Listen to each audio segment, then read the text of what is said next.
Hello students, let us see some of the figure of speeches used in this poem. Now see the lines. What is this life if full of care? We have no time to stand and stare.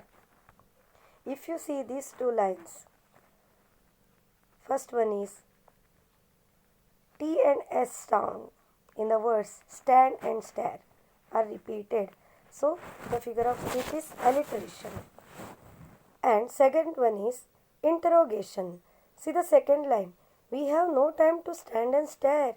That means the question is asked not to get an answer, but to cause the readers or to think the readers deeply about the point he is trying to make. No time to stand beneath the boughs and stare as long as sheep and cows.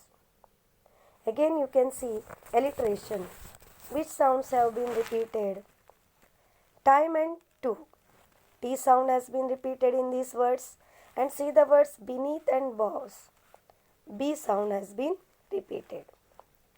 Second one is, as you know very well, interrogation, and stare as long as sheep and cows.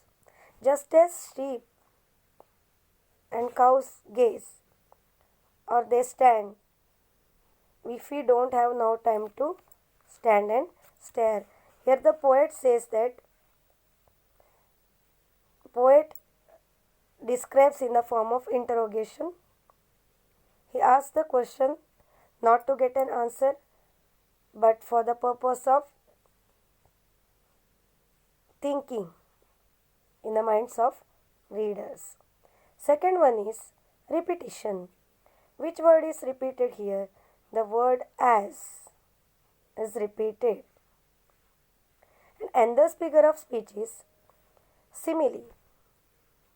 Here there is direct comparison between length of time spent by humans and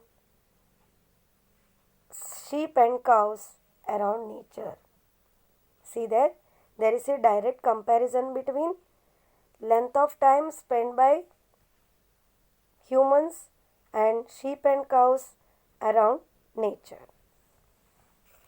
See next two lines. No time to see when woods we pass, where squirrels hide their nuts in grass. Which sound has been repeated here? Alliteration. Woods, when, woods, we. W sound has been repeated. And again see the words time and to. That means T sound has been repeated. So figure of speech is alliteration, interrogation, because he asked the question not to get an answer but to make the readers to think. And imagery. What imagery is shown here? The poet uses here descriptive imagery to make the poem appealing for the reader. What imagery is given? No, when the woods we pass, where squirrels hide their nuts in grass. That means you are passing along the woods, through the woods. There you will see, there he sees the squirrels, they hide the nuts. All this picture comes to our mind.